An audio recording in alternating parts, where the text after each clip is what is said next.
Uh, You have to forgive me. I'm not feeling particularly well, so I'm gonna make this a relatively brief shir tonight. Hashkacha would have it that the night that I need to make it a brief shir, we have a brief Gemara. So we're on Chaf Gimel and Beis on 23b, and we're all the way at the top. Okay. All right. Chaf Gimel and Beis. So just a recap from last time. Previously in our Gemara shir, um, we learned that there was a machlokes Rabbi Rabbi Huda. I'm just gonna do a general mute because there's just some noise coming from somewhere. How do I even do this? Here we are. But you can unmute if you have a question. Okay, so we learned that there was machlokes Rabbi and Rabbi Yehuda about whether you can use an animal for the wool of a sukkah. And we said that one of the reasons that Rabbi Meir would oppose using it was Abai said is because he's chayish lemisa, because he's concerned the animal will kill over and die, and you won't have a wool, at least with the proper measurements for the sukkah. That's where we left off. So it seemed I didn't see anyone who said it explicitly, but maybe I didn't look hard enough. It would seem that Rabbi Meir is consistent. Rabbi Meir consistently is known to be Chai Shlemiyuta. Rabbi Meir is concerned for minority chances, minorities. Thing. Someone once made a joke like racial minorities is concerned. I didn't talk about that as far as I know. But he's concerned for minority chances occurring. So Rabbi Meir is concerned for the minority chance, for the small chance that the animal might die while it's serving as a wall of the sukkah. So now we jump into the Gemara. Mi Amar Abaye, top of Chaf Gimel base, top of 23b. Mi Amar Abaye, Rashu Chayesh Amitza, Very Huda Lo Chayesh. Is it true that Abaye really said that Rabbi Meir was concerned for the animal dying? Rabbi Huda was not concerned for that possibility.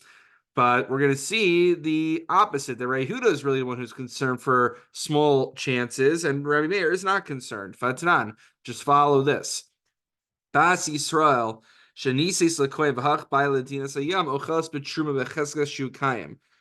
perk of being a wife of a Kohen is that you can eat truma even if you were not born to a Kohen family, because now you're part of his family. So if he goes on a journey, a perilous journey where he might die, she could still eat truma on the assumption that he's still living. We're not concerned that he died on his trip.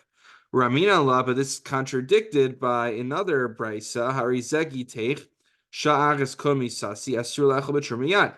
That if he gives a get that will work retroactively, the get will work retroactively a moment before he dies, meaning that she should be. So we are concerned, according to this brisa, that he might die, and she would not be allowed to eat truma because the get would basically retroactively take effect right now, and she would not be able to eat the truma. So V'amar Abai, and how did Abai reconcile these two brisas, which seem to contradict each other? One says we're not concerned at the possibility the husband might die. One says we are. V'amar Abai lo kasha ha Rabbi Meir lo chayesh lemisa ha Rabbi Yehuda de chayesh lemisa. It's because one brisa, which is concerned, the second brisa, which is concerned for the chance of the husband dying on his journey, is in accordance with Rabbi Yehuda. Whereas the brisa, which is not concerned, is Rabbi Meir. The Tanya, and how do I know that Rabbi Meir is the one who's not concerned and Rabbi Yehuda is the one who's concerned? The Tanya. Someone who buys wine from Kusim, where basically they people who are questionably Jewish, he definitely didn't take off Trumas and Maasros. It's you didn't take off all these different things. So Omer, right? So and then all of a sudden you realize, oh no, Shabbos is upon us now. What am I going to do? So you could say Shnei Lugan Shani Asla Hafresh. You can't do Hafrasha on Shabbos. So the two Lugan that I will separate from the bottle, I will consecrate and give for Truma. Hare Hein Truma. Two Lugan in there are Truma now. Asara Meiser Rishon. 10% is going to Meiser Rishon. Tisha Meiser Sheni. 9 from that is Meiser Sheni. Umechal, and then you could transfer the Kedusha Meiser Sheni onto coins. Vishosa, that way you could drink from a bottle, provided you leave enough in that bottle that we have the principle of Breira, that it would be able to serve, as a Rashi says, some Chinan Abreira, And the idea is that whatever you don't drink in the end, that becomes the truma and the meiser and all of that you designated. Um, so what's the point over here? So Shosamiyad, Div Rabbi Meir. This is the opinion of Rabbi Meir. Rabbi Meir, who seemingly is okay with this, whereas Rabbi Yehuda, Rabbi Yosir, Shimon, Osrin.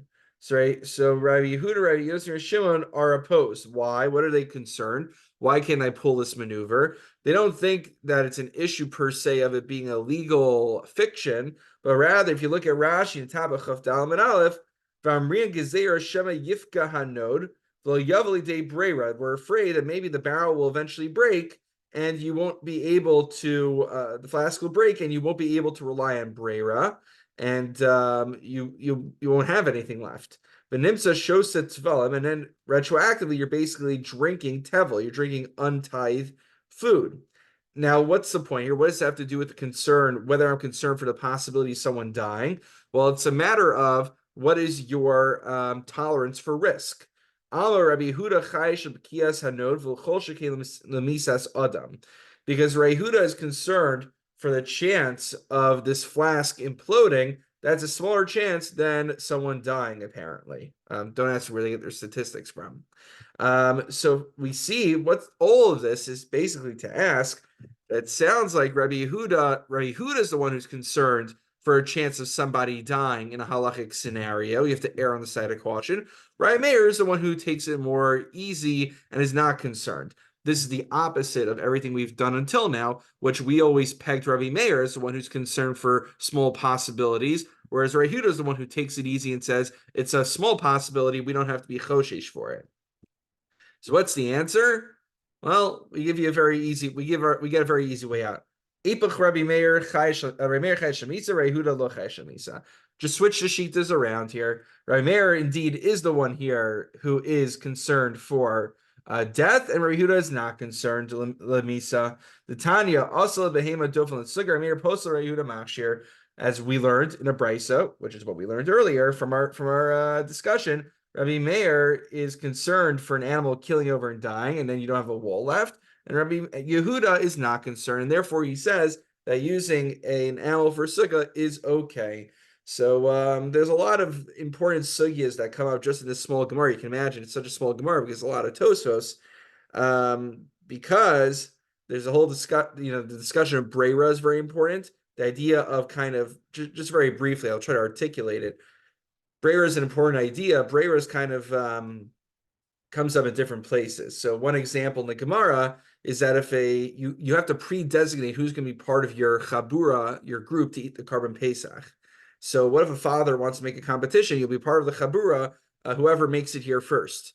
So basically, are you able to kind of stipulate something and then let the circumstances play out? So as if you made a retroactive designation. Can you do a retroactive designation and let the chips fall as they may? So that's basically the question of brera.